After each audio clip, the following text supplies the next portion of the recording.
If you really want to know whether you understand something or not, try teaching it. Not rereading it, certainly not highlighting it, and not staring at your notes, hoping it's magically going to stick. Teach it. And I know some of you hear that advice and immediately you think, teach it to who? I live alone. I'm not going to talk to myself. That feels weird.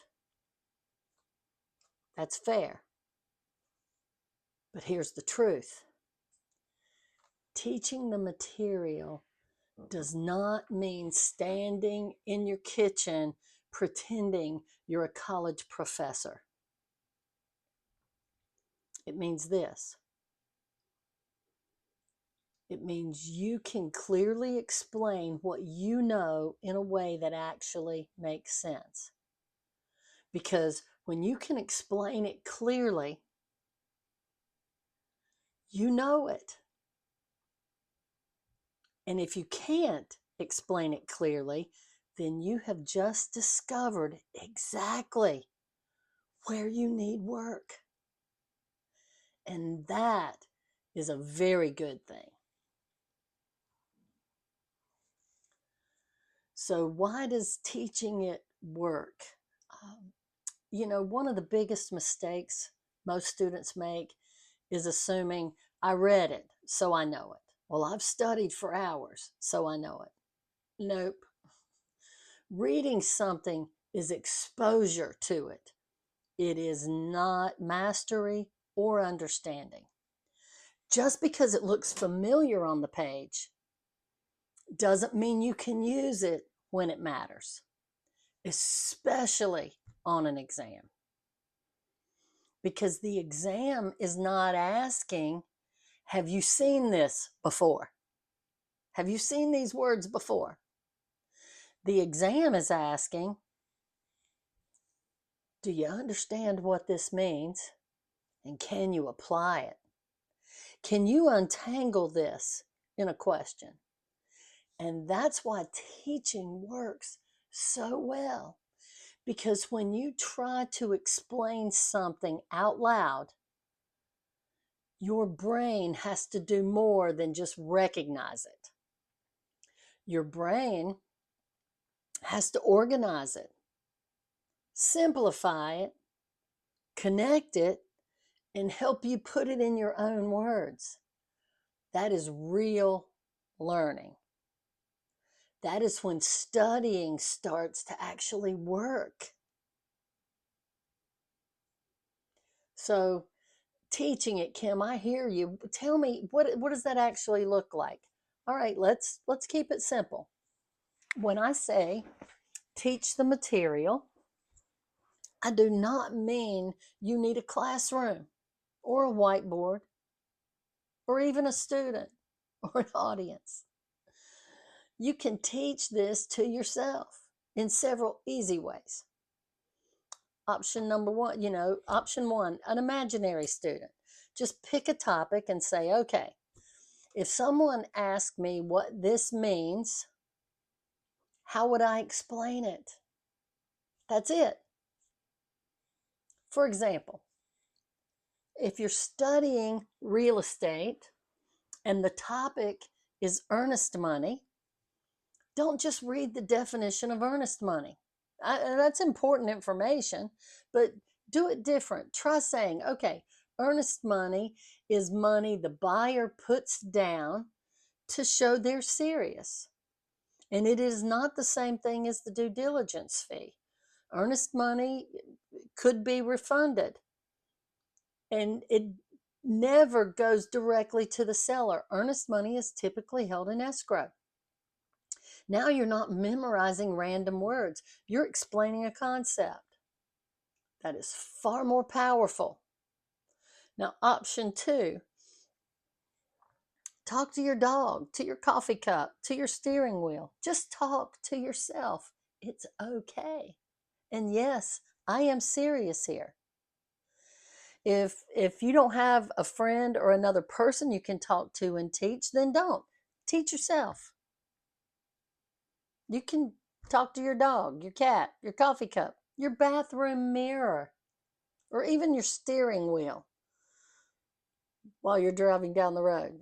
Maybe you ought to be parked. I don't care who the audience is or where you are when you're talking to yourself about it. The audience is not the point. The explanation is the point. Because when you force yourself to explain something clearly out loud, your brain starts showing you where the holes are. And that is exactly what you need. Another option is to record yourself. This one is gold. Take your phone and record a quick voice memo or even a video explaining a topic, just one topic, not the whole chapter, not everything, just one idea, one concept. For example,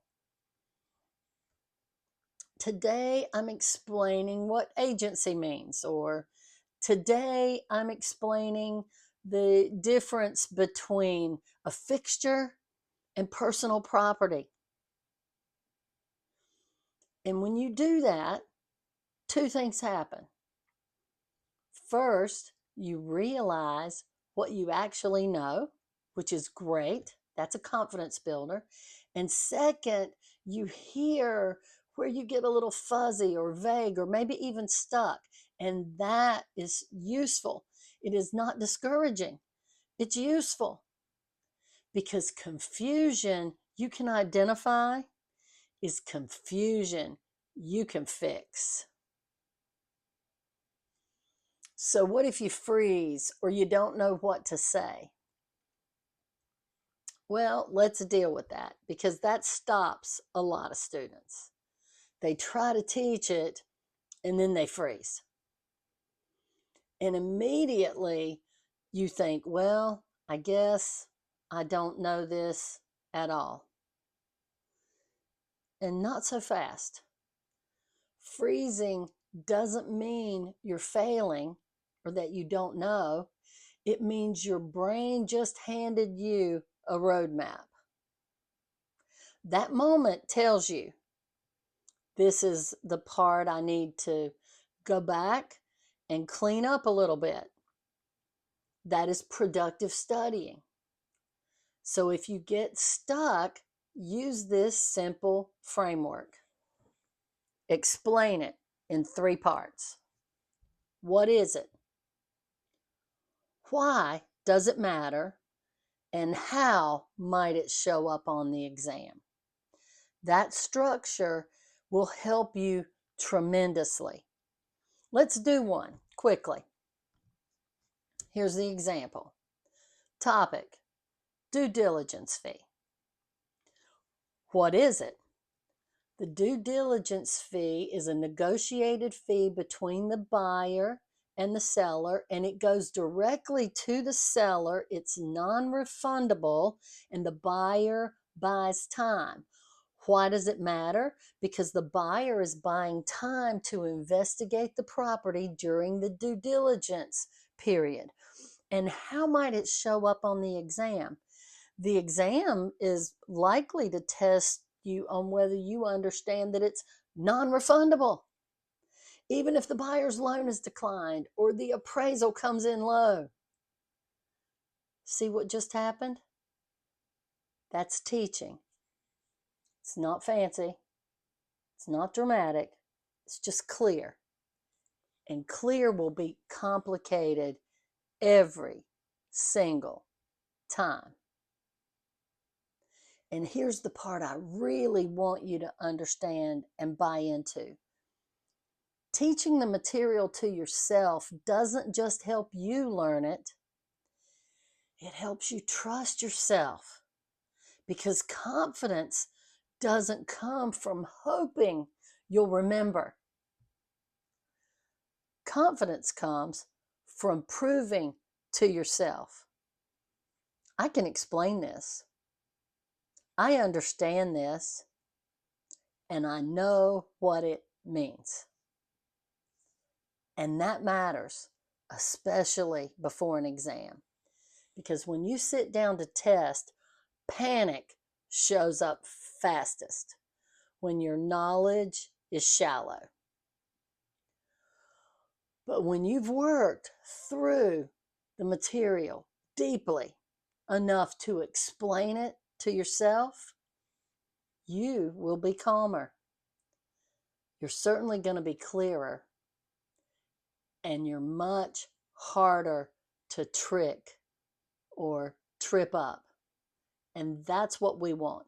Not fake confidence, real confidence built on understanding. So if you want your studying to stick, stop just reading the material, highlighting and all that business. Teach it. Explain it badly if you have to at first. It's okay. Talk to yourself. It's okay. I don't care. Just start saying it out loud. Because when you can teach it clearly, you are much closer to knowing it than you think. And if you can't explain it yet, good. Now you know exactly where you need to work and go back and reread and then explain to yourself what you just read. That's not failure. That is progress. And progress is how people pass that exam. Teach it to know it. I'm Kim Stotesbury, and I am here to help you pass that test. You can do this.